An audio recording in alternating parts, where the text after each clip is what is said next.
Mutual fund investments are subject to market risks. Read all scheme-related documents carefully. సొంతింటి కల నెరవేరిన మరుక్షణం నుంచి వాయిదాల పీడకల్లు కంటున్నారా? రుణపాసం బిగుసుకుపోయిందే అని బాధపడుతున్నారా? ముందుగానే రుణం తీర్చేయాలని ఫిక్స్ అయ్యారా? ఇలా ఆలోచిస్తే గృహరుణంపై మీకు పూర్తిస్థాయి అవగాహన లేనట్లే.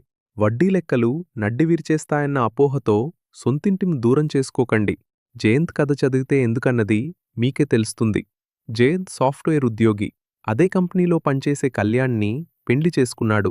ఇద్దరికీ కలిసి నెలకు 2 లక్షల వరకు ఆదాయముంది. జయంత్కి కుటుంబ బాధ్యతలు ఉన్నాయి. పొదుపుగా ఖర్చు చేస్తూ ఇద్దరూ 15 లక్షలు కూడబెట్టారు. ఇల్లు తీసుకోవాలని అనుకున్నారు. మంచి ఏరియాలో ఒక ఫ్లాట్ చూశారు. అన్నీ కలిపి 60 లక్షలవుతుందన్నాడు బిల్డర్. రిజిస్ట్రేషన్ అదనం. జయంత్ కళ్యాణి ముచ్చటపడ్డారు. అడ్వాన్స్ ఇచ్చి రుణం కోసం బ్యాంక్ తలుపు తట్టారు. వాళ్ల జీతభత్యాలకు 50 లక్షలు రుణం 2 రోజుల్లో మంజూరవుతుందని చెప్పాడు మేనేజర్. మర్నాడు గృహరుణం వాయిదాల చెల్లింపు వివరాలు విడమర్చి చెప్పాడు బ్యాంక్ అధికారి. 50 లక్షల రుణం, 15 సంవత్సరాల కాలపరిమితి, 9% వడ్డీ ఆధారంగా రుణంపై నెలకు 50,713 వాయిదా చెల్లించాల్సి వస్తుందని వివరించాడు. మనసులోనే లెక్కలన్నీ వేసుకున్నాడు జయంత్. అంటే 50 లక్షల రుణానికి 15 ఏండ్లలో 91 లక్షలకు పైగా చెల్లిస్తామని అంచనా వేశాడు. అంటే అసలు పోను 41 లక్షలు అదనంగా కడతామా అని బెంబేలెత్తిపోయాడు. ఆ దంపతుల ఉత్సాహమంతా నీరుగారిపోయింది. ముందుగా చెల్లిస్తే వడ్డీభారం తగ్గుతుందా అన్నాడు జయంత్. మీరు 3 ఏండ్ల తర్వాత రుణం పూర్తిగా చెల్లించదలిస్తే 45 లక్షల రూపాయలు కట్టాల్సుంటుంది అన్నాడు బ్యాంకధికారి. మళ్లీ హతాశుడియాడు జయంత్. అంటే 3 ఏండ్లలో 18 లక్షల రూపాయలు కడితే అసల్లో తగ్గేది 5 లక్షలేనా అని విస్తుపోయాడు. మర్నాడు తన స్నేహితుడు సుధీర్తో పరిస్థితంతా వివరించాడు జయంత్. ఈ విషయాలేవీ తెలియకుండానే నేను లోన్ తీసుకున్నానా అన్నాడు సుధీర్. ప్రశ్నార్థకంగా చూశాడు జయంత్. వాయిదాలో ఎంత మొత్తం వడ్డీకి పోతున్నది, ఎంత అసలు తగ్గుతున్నది అని లెక్కలు వేసుకుంటే ఇల్లు కొనడానికి ధైర్యం చాలదు. పోనీ ఎవరిదగ్గరైనా రూపాయి వడ్డీకి 50 లక్షలు తెచ్చుకున్నావే అనుకో, నెలకు వడ్డీ ఎంత కట్టాల్సొస్తుంది అడిగాడు సుధీర్.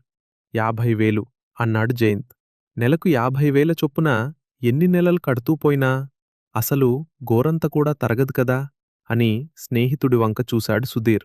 అంతేకదా అన్నట్టుగా తలూపాడు జయంత్. అదే బ్యాంకులో రుణం. వడ్డీతో పాటు అసలు కూడా తగ్గుతూ పోతుంది. 15 సంవత్సరాలు అంటే 180 నెలలు. అసలు తగ్గే కొద్దీ వడ్డీ మొత్తమూ తగ్గుతూ వస్తుంది. మనం చెల్లించే వాయిదాలో అసలు వాటా పెరుగుతూ ఉంటుంది అని వివరించాడు. ఇన్ని చెప్పినా అర్థం కానట్టుగానే ముఖం పెట్టాడు జయంత్. నీ డౌట్ ఇంకా క్లియర్ కాలేదా?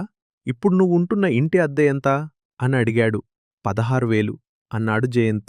ఇల్లు తీసుకుంటే ఆ 16,000 తప్పినట్టే కదా. అంటే నువ్వు ఎక్కువ కడుతున్నాను అని భావిస్తున్న వడ్డీ ఇంటి అద్దెకు సరిపోయినట్టే. నువ్వు లోన్ తీసుకుందామనుకున్నది 5-10 కాదు, 50 లక్షలు.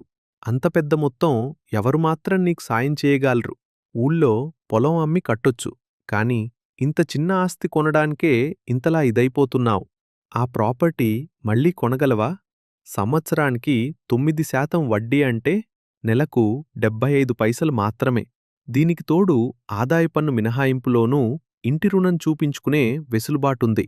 మరే ఆలోచించక గృహరుణం తీసుకో అని సలహా ఇచ్చాడు సుధీర్. ఇంత క్లియర్గా చెప్పావు.